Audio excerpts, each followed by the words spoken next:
નવરાત્રી ગઈ છે, વધુ પડતું આજ ખવાઈ ગયું છે. દિવાળી આવવાની છે, એ પણ ત્યારે પણ ટેન્શન હોય છે બધાને કે વધુ પડતું ખવાઈ જાય છે. પાર્ટીઝ ચાલે છે, કંઈક ને કંઈક ફંક્શન ચાલે છે.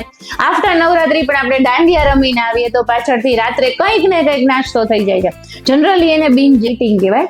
અને એ વસ્તુ થતી હોય, તમે ડાયટ કરો છો અથવા તો નથી કરતા, તો પણ તમને પાછળથી ગિલ્ટ ફીલ ઘણાને થતું હોય છે કે ભાઈ મારાથી ખવાઈ ગયું છે, હવે હું શું કરું. એટલે પહેલી જ વસ્તુ સ્ટાર્ટ ક્યાંથી કરી દે ખબર છે કે હું હવે કાલે ઉપવાસ કરીશ. આજે રાત્રે મેં ઓવર ઇટિંગ કર્યું છે, આજે રાત્રે મને આઈડિયા છે કે પ્રોસેસ ફૂડ વધુ ખાધું છે, વધુ પડતું જંક ફૂડ ખવાઈ ગયું છે, આજે પાર્ટીઝમાં વધુ જમાઈ ગયું છે, તો કંઈ વાંધો નહીં, કાલે હું ઉપવાસ કરી લઈશ એટલે બધી જ કેલરી સરભર થઈ જશે. પણ એવું હોતું નથી.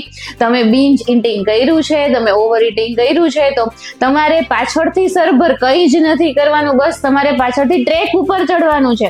એટલે તમે કાંઈ પણ વસ્તુ લઈ લ્યો છો વિધાઉટ ગિલ્ટ ખાઈ લ્યો. પાછળથી એની ગિલ્ટ ફીલ કરવી એ કેવું થશે ખબર છે તમને? જેમ વધારે ગિલ્ટ ફીલ થશે ને એમ વધુ તમે પ્રોસેસ ફૂડ બાજુ તમને ક્રેવિંગ થશે, તમે એ પાછું ખાશો, પાછી ગિલ્ટ ફીલ થશે. એટલે જનરલી એ સાયકલ ચાલ્યા કરતું હોય છે ને એ સાયકલમાં આપણે ફસાવાનું નથી. તો કરવાનું શું હોય?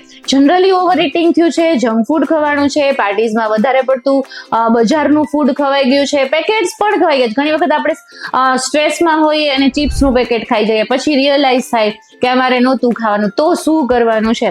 પહેલા તો શાંતિથી ચાલવા નીકળી જાઓ, દોડવા પણ નથી જવાનું, એક્સરસાઇઝ ઓવર પણ નથી કરવાની. વધારે જમાઈ ગયું છે, એક સામાન્ય નોર્મલ વોક કરી લ્યો, એનાથી પણ ડાયજેશન સુધરશે, એનાથી જે એક્સ્ટ્રા કેલરીઝ ખવાની છે એમાં ફાયદો થશે. તમારું પાચન તંત્ર સુધરશે, પચશે પ્રોપર ફૂડ, એટલે બીજે દિવસે તમને બ્લોટિંગના ઇસ્યુ નહીં આવે. બસ દોડવા જશો, ઓવર એક્સરસાઇઝ કરશો તો પણ ઘણી વખત બ્લોટિંગ થતું હોય છે. એટલે ઓવર ઇટિંગ કરીને એ નથી કરવાનું. સેકન્ડ થિંગ છે પાણી પીવું જોઈએ. વધારે પડતું ખવાઈ જાય ને પછી શરીરને ઘણી વખત શુગર ક્રેવિંગ પણ ચાલુ થાય, એટલે તમારે થોડી ટાઈમે પાણી પીતા રહેવું પડે. આવી રીતે ઓવર ઇટિંગ થયું છે ને ત્યારે 1 થી 2 લીટર ધીરે ધીરે પાણી પીવું જોઈએ. એક સાથે નથી પીવાનું, ધીરે ધીરે પાણી પીવાનું સ્ટાર્ટ કરી દેવું જોઈએ, એનાથી પણ ફાયદો થશે. સોડા પીતા હોઈએ છીએ કે ચલો ને આજે બહારનું ખાધું છે, વધારે જમાઈ ગયું છે તો સોડા પી આવીએ, એ કોઈ સોલ્યુશન નથી. તમને ભાવે છે, તમે પીવો છો, ઇટ્સ ઓકે, પણ આના પછી તો નથી જ પીવાની, એનાથી પણ બ્લોટિંગ થશે. થોડી વાર તમને સારું લાગશે પણ પછી મજા નહીં આવે. એટલે ક્યારેય પણ ઓવર ઇટિંગ કરો છો કે બિંજ ઇટિંગ કરો છો ને ત્યારે કોઈ પણ જાતના કોલા નથી પીવાના, કોઈ પણ જાતની સોડા નથી પીવાની. ઘણી વખત આપણે આમ વધારે જમાઈ જાય ને અથવા તો કંઈક આવું ખવાઈ જાય ને એટલે આપણે આળસ ચડતી હોય છે અને આપણે સૂઈ જઈએ કે હવે સૂઈ જવું છે, ચલો કઈ જ વિચાર આવે, કઈ જ સામું દેખાય એના કરતા હું સૂઈ જાઉં છું. જમીને તરત ન સૂવું જોઈએ, જમીને તરત ન સુવાય.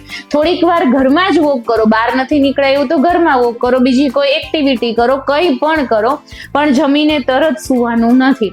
ઓકે, આ બધું જ ભૂલી જાઓ. તમારે હવે નેક્સ્ટ મીલ પ્લાન કરવાનો છે. તમારે સ્નેક્સ લેવાના છે પણ હાઈ કેલરી સ્નેક્સ નથી લેવાના. તમારે ઓવર ઇટિંગ હવે નથી કરવાનું. તમારો નેક્સ્ટ મીલ પાછો તમારો રેગ્યુલર હોવો જોઈએ. બેલેન્સ ડાયટ છે ને એ જ ઓલવેઝ કી હોય કોઈ પણ વસ્તુની. એટલે બેલેન્સ ડાયટ બાજુ પાછું જતા રહેવાનું છે. તમારો ડાયટ પાછો પ્રોપર ફોલો કરવા માંડવાનો છે. મારે જે વેટ લોસના પેશન્ટ હોય ને એ ઘણી બધી વખત કેવું હોય, પ્રોપર ડાયટ ચાલતો હોય પણ એક વખત પાર્ટીમાં જઈ ઓવર ઇટિંગ કરી નાખે, એટલે મને તરત ફોન કરે કે મેડમ આજે છે ને વધારે પડતું ખવાઈ ગયું છે, કાલે મને ડાયટ ચેન્જ કરીને એવો ડાયટ આપો કે જે સાવ લો કેલરી હોય, હું ઉપવાસ કરીશ. પણ ના, એવું હોતું નથી. તમારે તમારા નેક્સ્ટ ડે નો ડાયટ પાછો કન્ટિન્યુ કરવાનો છે અને ફોલો કરવાનું સ્ટાર્ટ કરવાનું છે. માઇન્ડફુલ ઇટિંગ કરવાનું છે. જ્યારે પણ તમે કોઈ પાર્ટીમાં જાઓ ને ત્યારે માઇન્ડફુલ ઇટિંગ કરવું જોઈએ કે તમારું પેટ ભરાઈ ગયું છે, તમને પોતાને ફીલ થાય, બોડી કેટલું માંગે છે એ જોવું જોઈએ. ધીમે ધીમે ખાઓ, ચાવીને ખાઓ, એટલે પાછું ટ્રેક પર તમે આવી જશો. બિંજ ઇટિંગ કરીને કે ઓવર ઇટિંગ કરીને પાછું એ સાયકલ કન્ટિન્યુ ચાલુ નથી રાખવાનું કે નથી ઉપવાસ કરવા માંડવાના. પાછું તમારે તમારા ટ્રેક પર આવી જવાનું છે. કોઈ પણ ક્વેશ્ચન છે, ક્વેરી છે, ફોલો ફોર મોર.